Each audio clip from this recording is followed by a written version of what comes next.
So how do we help our kids understand jokes, sarcasm, and expressions? Let's start by talking about jokes. A great place to start is with a joke book that you read with your child. Perhaps you might choose to read through 3 jokes at dinner or on the drive to school. As you read the jokes together, you can explain them to your child, highlighting how words can have multiple meanings. Similarly, when you encounter a new word, perhaps while reading a storybook together, you can identify more than one meaning if it's a multiple meaning word. So let's think of an example. Maybe you read a book and it said, "I saw the horse bolt out of the gate." You can help your child monitor their comprehension by asking if there were any words in that sentence that they didn't understand. If they answer no and you think they may not understand the word, you can ask them directly, "Do you know what the word bolt means?"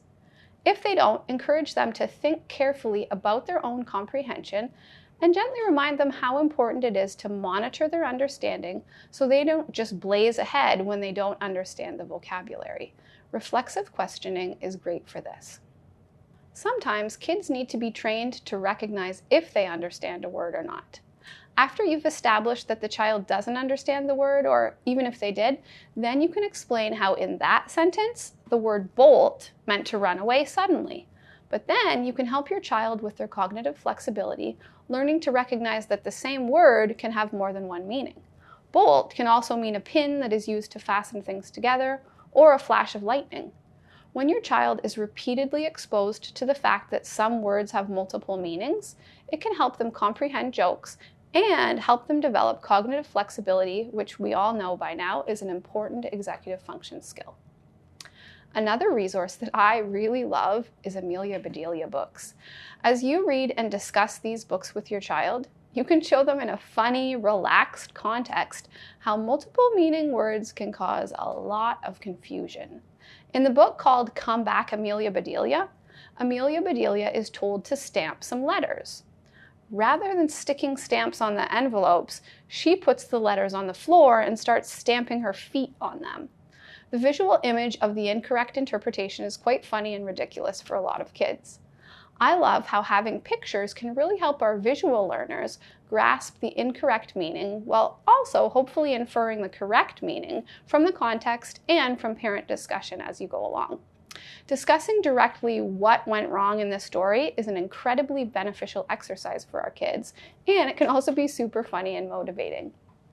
Now, in terms of sarcasm, it can also be really helpful to read books or watch shows with our kids and keep a lookout for sarcastic comments. When we encounter them, we can explain directly how we can consider the character's tone of voice. Do they sound like they mean it? And also we consider their facial expression. So if they say they're excited but they're rolling their eyes, does this match with the words that they're saying? And we also need to consider what we know about the character or the situation. In the safety of your home, you can model how sarcasm works, describing how your facial expression, tone of voice, and the situation itself do not match with the words coming out of your mouth when you're being sarcastic. For example, if you look at the weather forecast together and see that it's going to rain for the next 5 days in a row, so you can't have your picnic, tell your child you're going to make a sarcastic comment.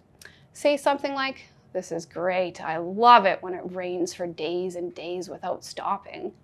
Then bring attention to your frustrated facial expression, tone of voice, and the plans you had for picnicking, and help your child see the mismatch. Given some of the challenges our kids with DLD have with social use of language, it's also important to share with them that sarcasm can be appropriate in some contexts, but not in others. We generally use sarcasm with friends in informal settings. It usually wouldn't be polite to speak sarcastically to an authority figure, such as their teacher or maybe the principal at their school.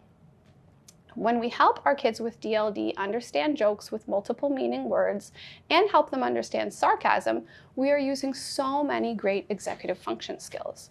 When a child learns to recognize when someone is being sarcastic, they are using their evaluating skills, taking in several different kinds of information, and using them to evaluate whether or not the meaning should be considered literally. Talking all of this through with your child can be so helpful for them. Now, moving on to figures of speech, or these are sometimes called idiomatic expressions. These can also be confusing with our kids with DLD. The author Marvin Turbin has a number of fantastic books, such as Mad as a Wet Hen and Other Funny Idioms, or another one called Punching the Clock, Funny Action Idioms. And these books can provide a lot of great exposure for our kids. They can also remind us of idioms so that we are more likely to model them during daily life at home. When we are reading books, watching shows, or just having conversation with our kids, it can be great to identify idioms as a family and then talk through their meaning together. When our kids come to recognize that sometimes we use language in a non-literal way to create funny mental images or more creative ways of expressing ourselves, or maybe just to emphasize our point, they are able to take part in a richer way of communicating. Helping our kids recognize and understand idioms also helps them have access to understanding this type of information when reading or listening to others talk. With time, our kids with DLD can also learn to incorporate idiomatic expressions in their own speech. Language can be fun, and it's great to laugh and learn together as a family as you expand your child's repertoire of idioms.